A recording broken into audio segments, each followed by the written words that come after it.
Hi, everybody. Welcome back to Small Biz Diaries. I'm your host, Esperanza. I am super grateful you decided to tune in to this episode with the wonderful Paige Lindsey.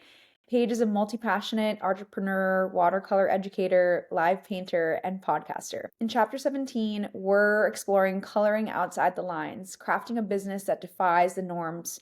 Paige shares her journey about carving her own path as an artist and entrepreneur, from overcoming imposter syndrome and societal expectations to embracing her identity as a creative with many passions. Her story is a beautiful one full of so many examples and inspirations to create a dream life made for you, no matter what others say. We talk all about how Paige built her thriving art business that's as unique as her creative vision, whether it's her custom bridal paintings, live event artistry, or connecting with fellow creatives through her podcast, Paige's Pod. Paige is redefining what it means to be an artist today. We'll also dive into the challenges of balancing motherhood, entrepreneurship, navigating burnout, and embracing imperfection along the way. If you're looking to rethink what success looks like, carving out your own path, and embracing a non traditional approach to building your own small business, one that resonates with you and uniquely you, this conversation is for you. Let's get started. Hi, everybody. Welcome back to Small Biz Diaries. I'm super happy to have Paige here with Paige Lindsey Design, a fellow entrepreneur. We're going to have such a amazing conversation about her journey as an artist and just how her business has evolved from coloring outside the lines and really crafting something that defies the norms for her and what people expect about how you should be as an artist and all these like stereotypical things. So, as a fellow artist myself, this is a great conversation for me to just pick Paige's brain and learn more about her journey. So, I'm excited to have her here. Welcome, Paige. Thank you so much for having me. I'm so pumped to be here. I am usually on the other end, and I'm usually the one chatting and talking to guests. So it's so nice and refreshing just to be a guest on someone's podcast. It's really, I'm super happy to be here. Thank you. Yes, me too. And I love your background because it perfectly showcases your studio, right? That's where you're at right now, Yeah. right? Yep, Yeah. I'm in my home studio. So for those of you listening, my studio is basically we took the shed that was next to our house and we converted it into, I like to call it my Page Palace. It's basically a souped up she shed. We insulated it, we put electric in, and it turned into my studio. And it's the best. So yeah, right before I hopped on this call, I made sure like the background looked pretty good for for all of you watching. It was a disaster before, but now it looks pretty cute. I love it. I remember following along your journey of making the shed, like you were posting Yeah. progress photos and all that stuff. So now to see it as your background is amazing. I know, it's so fun. It's so fun. And now I'm like, I need a bigger space. I'm like, okay, hold up, Paige. Like, just be grateful that you have this really great space that's all your own. It's Yeah. awesome. Yeah. I love that. And for context, I mean, I've been following Paige for a while now as a fellow artist myself who struggled with just imposter syndrome of so many expectations of what you should like. I never went to art school and feeling a little bit like, do I even call myself an artist? Like, there's so many limiting beliefs that we can put into our heads. I have always been inspired by your journey, and I'm excited for others to be as well, just because I definitely think it kind of speaks towards you carving out your own path, right, in the world of being an artist. So I would love to start things off by asking, like, what does being an entrepreneur, which is on your profile, what does that mean to you? Like, how has that happened? Yeah. So I like to consider myself a multi-passionate creative person. I wear many hats. I do different things. It's taken me 4 years to get to where I am currently. I've been on my own doing this for 4 years, but I did go to art school. And I think, just jumping back in time a little bit, when I went to art school during 2009 and 2013, there were very specific things that you should do to be quote unquote successful. You need to move to a city. You need to be this like damaged and tortured soul that paints really sad and like just, things that I never resonated with. And I'm generalizing. I'm not saying every art school experience is like this, but my art school experience, I was taught, the professors that I had were older male professors. I didn't resonate with any of them. I think my personality and my bright, like sparkly creative light, it can be a lot. And I think for some people, specifically older male professors that I interacted with, they may have thought that no one would take me seriously. And Mm. so, graduating from art school, I had my traumas. I had some personal stuff that was going on too, which we can get into if you're interested. But I really just didn't connect with anyone. And I'm like, okay, I know I want to do something with art. I don't know what that is. Like, I don't know if I want to go off to do more school because I didn't really love the art school experience. So, like, what do I do? So I did what a lot of art students do: is I completely stopped painting for a year. And then after a year, I get some experience working at all these random ass jobs, building some more confidence, meeting some people that are really inspiring to me. And then, just I think one brick by brick, I started to just build this thing that started to be all of my own. And it took me a very long time to be like, well, what do I even want to do? Like, do I want to be an artist? I feel like if I want to be an artist, I have to think about, like, I like talking to people. You're alone by yourself all the time in your studio painting. And I'm like, I don't know if I want to do that. So, like, how can I interact with people? And then I started thinking about, well, I'm really knowledgeable and really good at teaching people how to paint paintings just from my previous experience working at a paint and sip company in Boston.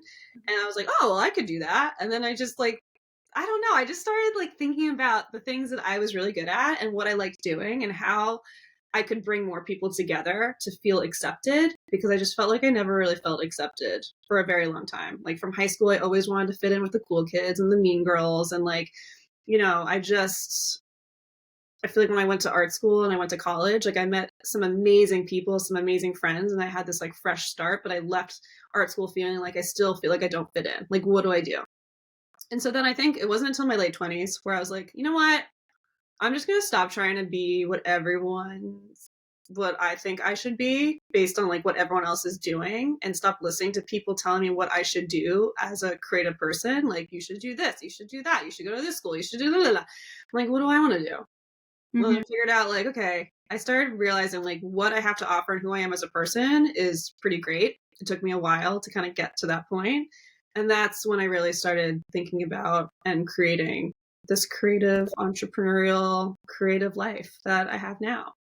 And I know there's like, it goes so much deeper than that. So, like, feel free to ask me questions of where you'd like to kind of like hone in and kind of share more about. But I just keep showing up for myself every day and doing the things that I want to do. Um, and yeah, it's been really, really eye opening for me as an adult, and it's pretty cool. Yeah. Thank you for sharing that. I appreciate the, like, just transparency because obviously there's, like you said, oftentimes people want to put us into boxes of like what you should be doing or how to categorize yourself and all of these things. So when you were thinking about all the different lanes that you could go in as an artist, was there something that helped you like try to figure it out, or was it just about practicing the like creativity, actually doing painting, doing things that like felt like you and then that helped carve it? Like walk us through that. Yeah, so I should kind of mention too, like the buckets of my business and what I do. So I create my own work. So I have my own paintings. I create fine art prints. I do commissions, which are custom pieces for people. I host watercolor workshops, and I do a lot of partnerships with local florists, which has been really fun, and other local businesses. And I do live event paintings, specifically mostly weddings, but I do lots of fundraisers, galas, and then I also have a podcast. It's called Paige's Pod, where I bring on like-minded creatives, other artists, small business owners, and we just chat about the challenges of being your own boss and being an artist and what it looks like to, work for yourself. So it's a lot of stuff. I have a fine arts degree in painting, and I started, I think, working for this mother daughter duo. Well, I started working for the Paint Bar, which is a Boston based company, and Mhm. it teaches people how to paint a painting in a 2 hour span of time. And so from that experience, I've worked there for many years. I learned how to really command a room and like talk to large amounts of people and in a way that they listen to me. And so I think with that experience, it really got me thinking about, okay, well, I don't really I love what I learned working for that business, but I didn't really love how everyone has to do the exact same brushstroke, like mix the same colors. Like I find that kind of takes the creativity out of someone that has never painted before, or someone that's interested in learning how to paint with either acrylics, oil, watercolor, whatever the medium may be. And so I started thinking about like, well, okay, I really love working with watercolors. When I graduated school, I didn't touch oil paint. That's what I studied with. I didn't touch it. So I started dabbling in watercolors. And so little by little, I started kind of playing around with watercolors. And then after lots of experience working at the paint bar and teaching, becoming more confident in who I am, but also in my skill of how to talk to people and kind of gather these people together. Then I started thinking about, okay, like, what if I did this similar thing, but with watercolors and in a way that I allow people to kind of let their creative freedom just kind of evolve on their own Mm-hmm. and not just me telling them exactly what to do. And so the way I teach my classes, like, you're not going to leave the most amazing watercolor artist of all time after taking one class. Like when you leave my classes, I want you to feel empowered and like that you're allowed to take up creative space, Yeah. especially for someone that's kind of really nervous about trying something that is so outside of their comfort zone. And I think a lot of people hold artists up on a pedestal being like, well, you're so good. You were born with that talent, which I just don't think it's true. I think we tell ourselves these lies like, well, I'm not good at that. I'm good at this. I'm not good at painting. I'll never be as good as you. Or I will never be that creative. And I'm just like, well, you can if you want to. And like, let me show you how. So I think I really just started honing in on workshops. And then became more confident in my skill and who I was as a person. And so then I was like, you know what? I just like want to start painting more for myself. Like, I don't know what that looks like or what that means. And I've had a lot of experience with, mental illness and cancer in my family. So my dad has depression. He is managing it. He's had it his whole life. And my mom has been diagnosed with two different types of cancers. And so they're both like thriving right now, but our family really has been put through the ringer with just like hard shit. And so, our family was just like constantly getting flowers and all these like thinking of you things, blah, blah, blah. So sorry for whatever. And so we were getting all these flowers. I'm like, okay, look, these flowers are beautiful. Like, let me just start painting them. Like, they're dying. And like, it's also like this weird, I don't know, weird thing. Like, I didn't want to see any more flowers because I was like tired of people feeling sorry for us. But I'm also like, oh, these are so pretty. Like, they're so nice. And it was just a good distraction. So that's when I started kind of painting and honing in on florals. Mm. Which is like very full circle to me now that I'm talking about it out loud, because I pair my paintings with like big life experiences that I've had. Very open with like my personal life and what has happened to me. Like I've experienced having a miscarriage. I've experienced, loss and like all these heavy things, but I kind of release these emotions and talk about what I'm going through and feeling through my work. And, with vibrant colors and like juicy brushstrokes with just lots of feels. And like, if I don't talk about that, just the random Joe Schmo that looks at my work will be like, oh, that's pretty. But I'm like, there's so much more deeper meaning to like what I'm doing, Yeah. Anyway, going on a tangent. Tell me to stop whenever. No, no, no. Move on. No, I think what I find beautiful about everything you just said is that it speaks towards your journey, not only as an artist, but as Paige, right? Yeah. Like you're trying to pour everything that you know about yourself or like trying to figure out about yourself in the process of also trying to figure out how you want to express yourself creatively, Yeah. which I think is there's an awareness in that I feel like a lot of people don't realize is a part of the process as you're trying to build out your business, as you're trying to build out who you are as a business owner. I feel like that's where sometimes people get a little lost or intimidated because you also have to start peeling back the layers of who you are and like what you love and what you enjoy doing and all of these things. So I think that what you just said outlines that perfectly, is that you kept trying to, pull things from what was happening and what you love into how to make this into a creative journey that you actually enjoy, right? Yeah, and I think it's important. It's like you don't have to have it all figured out. And like, okay, like I need to have all these buckets in order to be successful. I think you have to really think about like, what does success mean to you? And for me, in that moment when I was in my late 20s, I was like, I think it'd be really cool if I could just have my own thing. like have my own, I don't know what that is, but like whatever that is, I think it'd be really cool. And so from there, just I think, I was working all these different jobs and starting to just, it was all about for me building my confidence back up as a painter and as an artist because it was completely crushed from art school. Quick side note, like, I was told to be this really great, successful artist, you need a BFA, Bachelor in Fine Arts. So what do? I go get my Bachelor in Fine Arts, but it's a 5-year program. And I'm like, I don't want to pay the extra year of school, so I'm doing it in 4 years. So I do it in 4 years. My dad gets admitted into a inpatient program for depression. My mom gets diagnosed with cancer on the same day. Okay. I am not well. No, of course not. Of course. I am not well. I am just a one of my like 2021-year-old in school, going to school for painting. I'm like, what the hell? Like, I'm far away from my family. So I'm not mentally capable to do the things that are asked of me. And I did not know how to ask for help.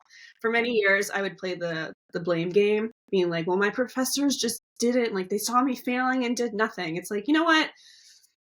We were both at fault. And I just did not know how to ask for help or talk about what was going on because I wasn't comfortable in who I was, and I didn't know how to like reach out to those people who I didn't resonate with and didn't mesh with to begin with. So it's like I don't know what to do. So I end up failing this, BFA, the one class that I need to get this BFA that I've like worked so hard to squeeze into 4 years. Failed it. And now I'm like, great, I'm a failure. My family's falling apart. I don't know what to do. I'm not going to be successful. Yeah. So like everything, it's like that was it the meme or the gif that everything's on fire and it's like this little dog sitting with like fire in the background. Yeah. And like in my mind, I'm like, okay, how am I I'm like, I need to support my family and I'm going to school for art and my minor's in ballet. Like I don't know what to do. So then I just I graduated, like and one thing led to another. I got a job and started working and started living life and having these experiences and slowly starting to like build that confidence back up, figuring out like what really brings me joy. What do I like about working with these different businesses and small companies? What do I not like? And then, my then boyfriend, now husband, it was 2018, he proposed and we were engaged. And I was like, this is great. This is awesome. We'll have a nice long 2-year engagement. We'll like enjoy being engaged. And like, 2-year engagement, 2020 rolls around and like our wedding plans are completely like shot. And it was just like a complete dumpster fire of a situation. What led to this whole floral, like wedding bouquet preservation, like I should have mentioned, my commissions are solely bridal bouquet commissions. So if someone wants to preserve their bouquet in the form of a painting, I'm your girl. And so I did that for myself because I was super bummed about, just the world was falling apart. My wedding was postponed forever. Like, who knows if we're going to have a wedding, whatever. And so I was like, oh, like envisioning my bouquet, and I started painting it and I start sharing it online. And then people are like, can you paint mine? Can you do mine? Oh my God, can you do my sister's? And like that just, oops, sorry, I just dropped my phone. That was like, a great example of I wasn't even thinking about doing bridal bouquet commissions. Like people were just asking me if I could do them. And then I was like, maybe this should be a thing. Mm-hmm. So it became a thing. And then, that kind of rolled into live wedding painting. I was like, well, if I can do this, then I can definitely try live wedding painting. Yeah. Yeah. And so, it didn't just magically happen. I think there was a lot of hard work, a lot of outreach, a lot of talking to strangers and putting myself out there and asking questions, which was really challenging. And so going through like very vulnerable and vulnerable moments and feelings and experiences that were happening, right? Like, oh my gosh, yeah. And like I could have, all those hard, really, shitty situations could have like held me back, and like in some ways they did, but at the same time they really helped me push myself forward. And also I still am to this day, trying to prove everyone who told me that I couldn't do what I wanted to do. I'm just like constantly every day being like, look at me now. Yep. Yeah. Yep. And like, yeah, go ahead. No, I was gonna say, and I think it can be so easy nowadays with seeing how different artists and other small business owners are succeeding to want to be like, okay, well, if this is what they did, like this is exactly how I need to do it. Like that's a blueprint for me, or like Mhm. that's exactly what I need to do. And it's easy to get to fall into that like autopilot.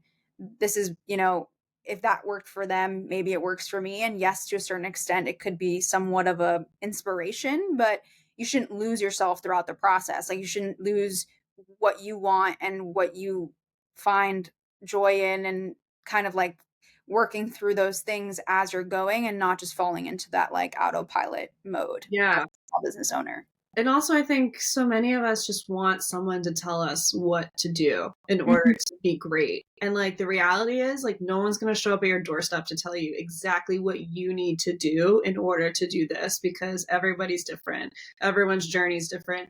And once I started realizing, I was like, you know what? I'm going to do it Paige's way because my way is the best way. And like that's when things really started like opening up, and I started making connections that led to this partnership or this event or whatever it may be. But I think especially now in the day that we're in, where you see on Instagram like, well, made my first million by 26, did this by that, let me show you how to do exactly what I did. It's like, enough. Like, I'm so tired of it. I'm so sick of it, because I'm like, you know what, it worked for you, that's great, but like it may not work for that other person.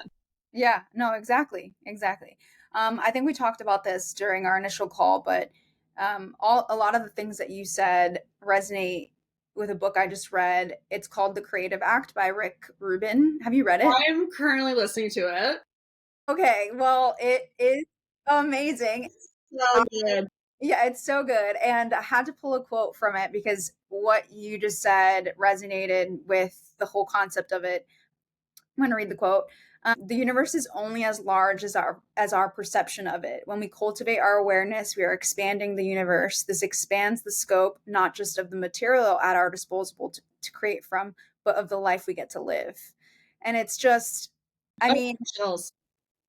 yeah, we are humans at the end of the day. There is what we're doing on a day-to-day basis does not revolve around our business or around these ideas of what's going to make us the most money or how we're going to get to six figures, right? If we can stay rooted in our awareness and just like what brings us joy, and trying to like go through our life really in a more intentional way and try to see what puzzle pieces we can put together, I feel like that ends up being the more like not, I don't want to say spiritual, but like more in awareness kind of route that will bring you things that you didn't even realize were opportunities. Like for example, the bridal, like the bouquets, like Yeah. that originated from just you going through hardship, you going through different things, and you didn't even think about could be this could be a good idea. Let me just try to make $1 million using these bridal bouquets. Like that was not. Wow, I wasn't even thinking about it. And like I've heard so many stories where like potential clients end up being like these creating these like pivotal moments in my friends' businesses. They're like, yeah, I didn't come up with that. Like someone was like, hey, did you ever think about this? Or would you mind making me that? And it kind of just snowballed into something really beautiful. Yeah. I know I have I think I'll be 34 this year. And it's interesting talking to my sister who's 10 years younger than I am. And she's in her first big girl job. She works in insurance and she lives in New York City. And she's just like, loving life as a 23-year-old. And she was having some issues with her manager, just like struggling with just like a tough, I don't know if it was a manager, whatever. There was a tough personality involved. And I was like, well, do you still like what you're doing? And she's like, yeah. I was like, okay, well, you're going to encounter so many challenges and hardships and like tough personalities in life, but just like keeping in check, like as long as this is like fueling your soul, I'm like, I don't think you'll be in corporate America forever because I'm 10 years older than you, but that's just me. But it's her life and not mine. Yeah. I was like, just, keep that in mind. And she's like, yeah, totally. So I'm like, I'm slowly starting to like plant that seed with my younger sister, but I have to remind myself, I'm like, that's her own journey. It's not mine. The Yeah, learn. but it's good to have those check-ins, right? Like Yeah. because you can get caught up in the like when they say you're drinking the Kool-Aid of, whatever it is that you're corporate you're doing or things that are happening in your life. So having those reflection moments or those check-ins with yourself of, am I still enjoying this? Do I still feel joy from this? Or is this helping me fulfill some kind of passion that helps spark or like ignite my soul in some way? It sounds weird, but like you should be asking yourself these questions to help continue to craft what it is you want to do. Yeah. So I want to ask, with going back to your art journey, what do you think that is the biggest thing you're struggling with now? Like looking back at everything you've been able to do and everything you've been able to accomplish, like here at Small Biz Diaries, we're all about like peeling back the layers and just making sure we're getting to the raw conversations of what is the true feeling of being a small business owner. So is there something that you feel like you're struggling with right now? Yeah, so I am a new mom. I have a 16-month-old. His name's Bodhi, boy. I have a son. And my baby for the longest time was my art business for 4 years. And now I have this beautiful baby boy. He's not even a baby anymore. He's like a toddler.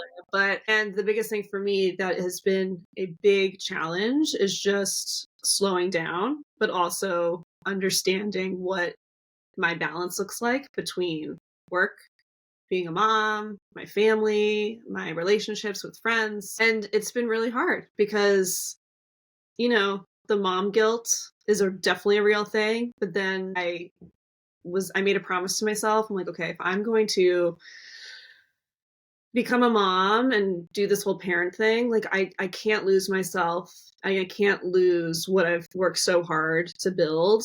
And so what does that look like? What does that feel like? How do I really get crystal clear on what brings me joy and satisfaction, but also like learning to let go of the things that maybe are a little taxing or too much mentally and physically, because like I physically had to slow down. Like I had to, because my body was just not keeping up with the late nights and just, Yeah. the physicalness of like being a parent and the emotional aspect of it. I just finished reading a book called The Mother Artist, and it was like the best book I've read in a very long time. And it just kind of goes through different artists, current artists that are also mothers, and how they experience, their own balance. And so for me, this was the year for me where I decided to take therapy seriously and like go consistently and really work on myself with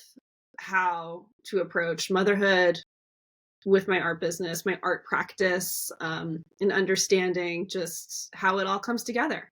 And also understanding, like, in my mind, it was always like, there needs to be the perfect balance. Like, I need to have perfect social life, perfect art, creative practice life, perfect events, blah, blah, blah, perfect mom life. And it's not true for me. Like, there isn't really the perfect balance, and every day is going to be different, which is a very big learning curve for me. Yeah. I can't imagine, like, logistically, obviously, there's a lot more things going on. You're responsible for a human being. So Yeah. there are things that just you're going to have to do on a day-to-day basis that you weren't doing before, which leaves less time for other things that you were doing before, and in a mental space and in a physical space. Yeah. So, and I want to speak towards that because I think when we're having ebbs and flows in our life, it's a good pivotal time to kind of reflect and think, okay, like how can I use this as like a what needs to happen to make sure I'm still taking care of myself, which means that I can in turn give my business and my passion more of like 100% myself. What is there something that has worked for you, like in finding that balance for yourself? Yeah, totally. Well, therapy has been a huge component for me, but also like right now in this current, like where I am in life, I just finished a really busy and abundant wedding season, which was great for me. It's like my best year yet, which I'm very proud of myself. I was exhausted and a little burnt out. And so, for me, this is kind of like this new transition where it goes from event painting transitioning into the holidays. But for me, I'm like, okay, well, maybe I usually do like an ornament launch and do some other things geared towards the holidays. But I also have some gallery shows happening. So in the future that I need to start planning and painting for. Mhm. And so for me, just the transition from the busy wedding season, right now, I'm just going to pull back a little bit from holiday stuff. Like I'll still do the holiday stuff, but less, but just really focus on the painting, being in my studio, having conversations on my podcast. Like those are the things right now that I'm going to kind of like ease into hibernation mode, getting ready for the New England Yeah. winter, you know? And then also like taking the time like during the slower months, which is really challenging for me because I'm like, okay, if I'm not go go go, then like the money generation, it kind of slows down. But that's where I've learned how to plan and like really forecast for the future, Mm. thanks to my very financially savvy husband. Shout out Sam. He's helped me a lot. Artists are very weird with their money. I don't know what it is. We are not taught that in art school, and we need to be taught our finances. Like, That could be a whole separate conversation. don't even get me started. Yeah. All artists, like, not, I shouldn't say all artists, but so many of us are so weird with money. And it's taken me a long time to get really comfortable and like, okay, talking about it and planning. And anyway, so I think for me, just, when I know there's really busy months that are happening, like, what do I need to do to take a step back and kind of nurture myself and Yeah. also creative practice and expressing myself through words. Like I'm a big journaler. I love writing when I can. I used to write every day. Now I kind of do it when I can and find the time. So yeah, just things like that. I think for me, I have this like sense of like, I feel very free. I'm not anxious about the holidays or like the upcoming months. I'm really just focusing on the plan that I've created for myself. And it's been helpful. Yeah, and you've only been able to carve those things out and also think of that proactively through experience, right? Like you've Hmm. been doing this for 4 years. Obviously, the way your business is structured now is very different than 4 years ago, but all of that helped you plan and learn from it to be able to then exercise and be able to Yeah. like know of the things that you should be proactive about and with help of course, which Sam sounds. Exactly. Shout out to Sam and my therapist, but also, yeah, before I had a baby, like I would just like be go, go, go, go, go, go, go, go until February. And then I'd be like, okay, now what? Now I think about it. And then I would just be completely dead. I'm like, I don't want to do that to myself. I can't. Yeah, it's not feasible anymore. No, it's not. And it's just different stage of life and like you said, ebbs and flows and learning how to really love this new stage and comes with its own challenges, but just kind of taking a step back. And for me, taking a step back was always hard and kind of seeing like, wow, I've really done a lot of cool shit and I've Mhm. grown so much as a person. Um, and just taking the time to reflect on that too.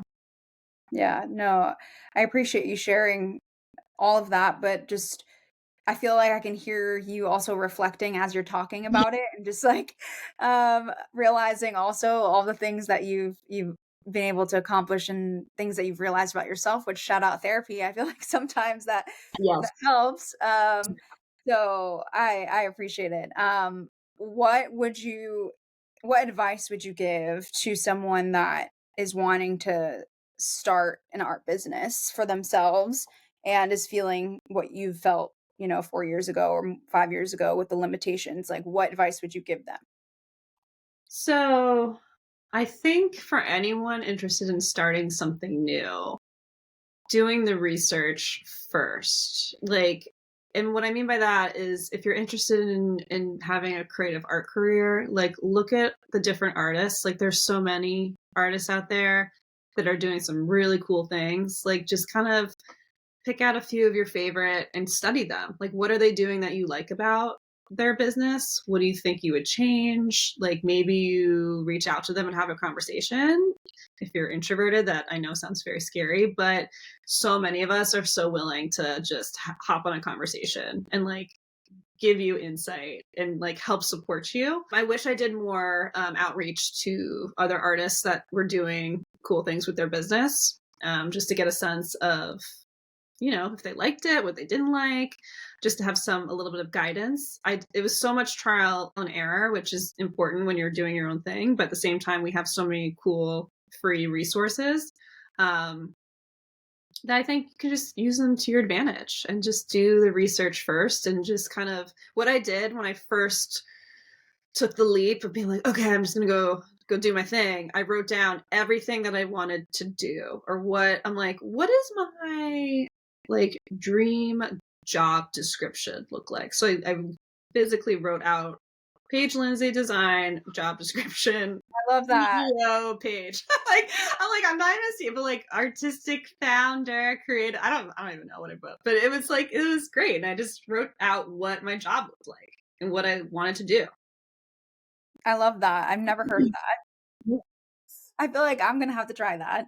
Yeah, Uh, it's also fun to look back because I did this, in 2020, and things have shifted and changed. But just writing down like, okay, well, I've looked at so many job descriptions. Like, what would mine be?